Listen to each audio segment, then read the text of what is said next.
A liturgia de hoje nos apresenta o caminho de Emaús. É um texto que só existe explicitamente no Evangelho de Lucas. Também um outro evangelho falará de 2 discípulos que encontraram o Senhor no caminho, mas não explicita para onde iam. Então essa história está somente contida no Evangelho lucano. Mais do que narrar um episódio, nós podemos ler este Evangelho de hoje como um verdadeiro itinerário espiritual, não só desses discípulos, mas de todos nós. Então, um itinerário pelo qual todos nós atravessamos, passamos. Isto é, um caminho que passa da desilusão à fé, da fuga ao reencontro, da cegueira ao reconhecimento de Cristo. O Evangelho começa dizendo: naquele mesmo dia, o primeiro da semana, isto é o dia da ressurreição. Há aqui uma primeira provocação para todos nós. É possível que nós caminhemos no dia de ressurreição, mas com o coração fechado, ferido. O Papa Francisco dizia: é possível um cristão, infelizmente é possível, viver o domingo de ressurreição ainda com a tristeza da sexta-feira. Gostaria de propor à comunidade 4 verbos que vemos no Evangelho de hoje. Jesus que se aproxima, que escuta, que ensina e que permanece com os discípulos, ao passo que também os discípulos escolhem permanecer com Ele. Enquanto conversavam, diz o texto, e discutiam, o próprio Jesus se aproximou e começou a caminhar com eles. O ressuscitado, meus irmãos e irmãs, não se impõe. Ele se aproxima, entra no caminho deles, acompanha o ritmo da sua tristeza. Isso é decisivo, porque os discípulos não estão apenas caminhando, eles estão se afastando de Jerusalém, estão abandonando aquilo que acreditaram, estão voltando à vida própria de cada um, como vemos também em outros relatos do Evangelho. Pedro, por exemplo, que volta a pescar. Este primeiro choque da morte de Jesus e da notícia da sua ressurreição pode de fato nos colocar em certa crise de fé. Ou seja, Ele está conosco ou não está? Ele está vivo ou não? Mas é justamente aí que Jesus se aproxima. Santo Agostinho vai dizer: eles se afastavam da vida, mas a vida escolheu caminhar com eles. Assim também acontece conosco. Quantas vezes seguimos nossos caminhos marcados por dúvidas, cansaços, até mesmo por certa fuga interior, e ainda assim Jesus não se retira, não nos abandona, mas permanece ao nosso lado. É verdade, por vezes discreto, mas fiel, às vezes silencioso, mas sempre presente. E então Jesus se aproxima e passa a escutá-los. Diz o Evangelho, Jesus pergunta a eles: o que ides conversando pelo caminho? A pergunta de Jesus abre espaço para que o coração dos discípulos se revele. E o que emerge é uma frase carregada de dor: nós esperávamos que Ele fosse libertar a Israel, mas já faz 3 dias que todas estas coisas aconteceram. Aqui está um ponto decisivo. O verbo está no passado, nós esperávamos.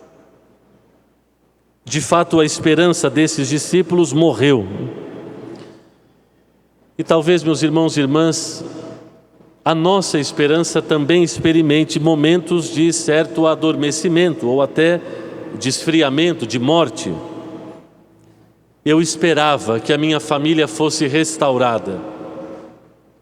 Eu esperava que esta doença não nos atingisse. Eu esperava que as coisas tivessem outro caminho. São esperanças legítimas, e aqui também é um ponto importante de dizer: Jesus não se entristece de que nós digamos a verdade a Ele. Eu digo isso na confissão. Às vezes nós precisamos transformar as nossas murmurações em orações. Jesus não se ofende de dizermos a Ele: Senhor, eu estou triste porque esperava isso e não me acontece. Senhor, eu tenho ficado muito ansioso porque contava com esta graça, mas ela não me veio. Jesus jamais, irmãos e irmãs, se ofenderá, se chateará por nós manifestarmos livremente o que sente o nosso coração. E, portanto, ser capaz de escutar não é um gesto só humano, mas é um modo divino de amar. Deus nos ama também escutando as nossas lamúrias, escutando as nossas tristezas. Mas Ele não para aí. Deus simplesmente não escuta e deixa-nos seguir o caminho, mas Ele começa a nos fazer a compreender a dor que experimentamos. Diz o Evangelho, começando por Moisés e pelos profetas, explicava-lhes. Isto é, depois de escutar a tristeza dos discípulos, Jesus passa a ensiná-los. Reinterpreta a história para mostrar a eles que não era preciso que o Cristo sofresse tudo isso para entrar na sua glória. E aqui acontece uma virada que todos nós, no caminho da fé, precisamos fazê-la. Ora, a vida com Deus não muda instantaneamente a nossa realidade, não muda. Se nós esperamos que porque estamos na igreja, porque nos reunimos dominicalmente, porque os meus filhos estão na catequese, eu espero uma vida então recheada somente de rosas, eu não fiz ainda a experiência real do amor de Deus, que é um amor que nos ensina também a partir dos espinhos, né? Eu convido todos a olharmos para este vitral que está aqui em cima do ícone de Nossa Senhora, do lado direito. É um sonho de Dom Bosco chamado do Caramanchão de Rosas, né? Dom Bosco, olhando a Virgem Auxiliadora, caminhava, e no seu sonho todos diziam, olha como Dom Bosco caminha por entre rosas, né? Mas Nossa Senhora, olhando para ele, dizia, Dom Bosco, eu sei que os espinhos lhe afetam, mas quem perseverar até o final será salvo. Isto é, meus irmãos e irmãs, se os santos, se aqueles que tiveram a vida plenamente doada a Deus, também tiveram espinhos que não os impediam de caminhar, mas que atrapalhava, atrasava, dava certa tristeza, nós também, olhando para este exemplo bonito de Dom Bosco, devemos ter esta certeza. Nós também temos espinhos que por vezes nos atravancam um pouco a caminhada, né?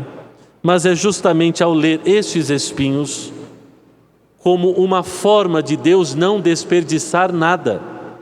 O poder de Deus está justamente aí, ainda que com espinhos, ainda que com dores, ainda que com dúvidas, Ele faz da nossa vida salvação. Uma vez mais, não era preciso que o Cristo sofresse tudo isso para entrar na sua glória? Depois de se aproximar, de escutar, de ensinar,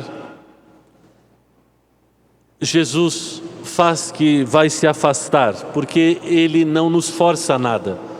Deus não nos constrange, mas Ele se coloca ao nosso lado e depois de nos fazer ver a verdade, a realidade e reinterpretar a nossa vida, Ele então nos dá um silêncio de escolha. Faz que vá embora. E então aqueles discípulos dizem, fica conosco, Senhor, já é tarde. E ao entrar na casa, Ele faz os mesmos gestos da última ceia, da multiplicação dos pães, os mesmos gestos repetidos todas as missas. Tomou, deu graças, partiu e deu. Ora, o que faz Jesus aqui senão a Santa Missa, a Eucaristia? E por isso a Igreja guardou na forma litúrgica este mesmo caminho. Escutamos a palavra, o padre, o sacerdote as interpreta para nós, para que depois nos sentemos à mesa do sacrifício para partilhar o pão. A missa é um novo Emaús, ou a missa é o Emaús de todo dia. Todas as missas nós escutamos a Deus que nos fala, nós tentamos entender Deus que age, continua agindo em nós, e depois nós entregamos as nossas dúvidas e tudo se faz novo ao partir o pão. Meus irmãos e irmãs, aqui concluo. O caminho de Emaús, portanto, é o nosso caminho. Cristo continua a aproximar-se de nós, a escutar as nossas dores, mas sobretudo continua a nos ensinar-nos a reler a própria vida. A psicologia vai chamar isso de cura, não é? De terapia. Ora, olhar a própria história, não renegando a história, mas vendo nas alegrias e dores, nas esperanças e tristezas, a ação de Deus também em nós. É preciso, portanto, decidirmos, porque o Senhor espera hoje de cada um de nós, se nós diremos, fica conosco, Senhor, ou uma vez mais deixaremos que Ele parta, que Ele passe adiante. Porque quando Ele permanece, a esperança renasce, o coração volta a arder, e até aquilo que parecia perdido se torna lugar de ressurreição, isto é, lugar do encontro pleno com Deus. Façamos ressoar nas nossas almas neste domingo, fica conosco, Senhor. Seja louvado Jesus Cristo. Fiquemos em pé e professemos juntos a nossa fé. Creio em Deus Pai,